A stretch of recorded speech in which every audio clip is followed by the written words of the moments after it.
स्वागत है। मेरा नाम रूबिका लियाकत है और इस वक्त आप दहाड़ देख रहे हैं। 6 बज चुके हैं।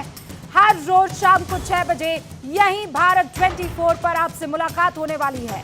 एक बार फिर ठीक इसी वक्त आज चर्चा सियासत महाराष्ट्र की किस ओर जा रही है, इस पर मैं आपके सामने कुछ ऐसे तस्वीरें और कुछ ऐसे आंकड़े रखने वाली हूं जो ये बताएंगे कि अभी महाराष्ट्र की पिक्चर बाकी है। जिस शरद पवार को राजनीति का चाणक्य कहा जाता था, जिसे पटखनी देना किसी के बूते की बात नहीं थी, वो आज अपने भतीजे से पहले राउंड में हारे हुए दिखाई दिए। स्कोर बोर्ड पर विधायकों की संख्या अजीत पवार के पास 31 प्लस है। शरद पवार के मंच पर गिनती लगभग 16 विधायकों की दिखी। चाचा भतीजे की सभाओं के बीच मैं बता दूं 70 किलोमीटर का फासला था, लेकिन मन में कई हजार किलोमीटर का फासला आ चुका है। मोर्चा इस तरफ भतीजे अजीत पवार ने संभाला हुआ था, अपने चाचा को रिटायर होने की हिदायत दे रहे थे, कह रहे थे कि 83 साल की उम्र हो गई है और अब इसे उन्हें आगे बढ़ाना होगा।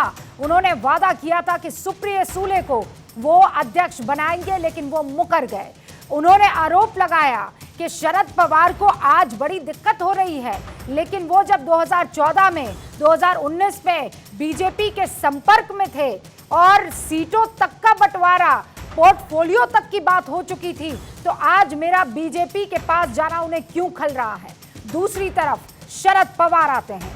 शरद पवार की बेटी सुप्रिया सूले ये कहती है कि अभी मेरे बाबा में बहुत जान है, और दूसरी तरफ शरद पवार ये कहते सुनाई पड़ते हैं कि सच्चा खरा सिक्का तो मैं हूं, मेरी फोटो के बगैर एनसीपी और उस घड़ी के निशान को कोई पहचानेगा नहीं, और इसीलिए मैं हूं, मेरी पार्टी है, एनसीपी है, जिसको जाना था वो चले गए। लेकिन जैसा मैंने कहा, पिक्चर अभी बाकी है, क्योंकि अभी क्लियर तस्वीर ये निकल कर नहीं आई है कि कौन इस ताकतवर है। दल बदल कानून की अड़चनों से इस वक्त अजीत पवार को गुजरना होगा, और दूसरी तरफ जिस तरफ गए हैं या जिस दिशा में गए हैं, वहां शिंदे गुट कोई बहुत प्रसन्न नहीं है।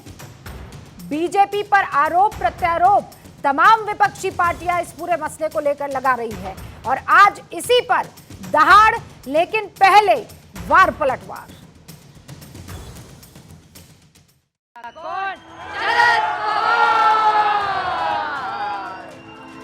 एखादा माणूस नोकरीमध्ये लागला तर महाराष्ट्र सरकारमध्ये 58व्या वर्षी रिटायर होतो। IAS-IPS असेल तर 60व्या वर्षी रिटायर होतात। राजकीय जीवनामध्ये असेल तर भाजपमध्ये 75 वर्षांनंतर रिटायर केलं जातं।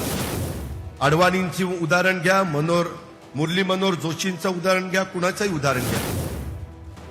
त्याच्यानंतरच्या काळामध्ये आता नवीन पिढी पुढे येते। तुम्ही आशीर्वाद द्या ना।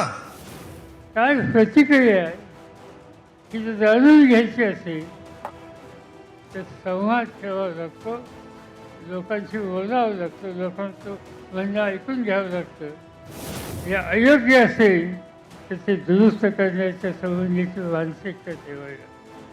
न पूछो मेरी मंजिल कहाँ है, अभी तो सफर का इरादा किया है। ना हारेंगे, ना हारेंगे हौसला उम्र भर, ये हमने किसी से नहीं, हम ही से वादा किया है। ओरिजिनल राष्ट्रवादी काँग्रेस पक्षाचा झेंडा हा ओरिजिनल कडेच राहील, सिंबल पण राहील। लोक काही म्हणत असतील ते चिंता करू नका। राष्ट्रवादी काँग्रेसचा एकच शिक्का आहे आणि त्या शिक्क्याचं नाव शरद पवार। अरे आदरणीय शरद पवार साहब की उम्र है 82-83। आज भी एक शेर की तरह वो लड़ रहे हैं और शेर की तरह ही वो लड़ेंगे। तो शिवसेनाची आयडियोलॉजी जेव्हा आपण स्वीकारू शकतो, आपण त्यांनी मिठी मारू शकतो, मग आपण भारतीय जनता पार्टीकडे आपण का बघू शकत नाही।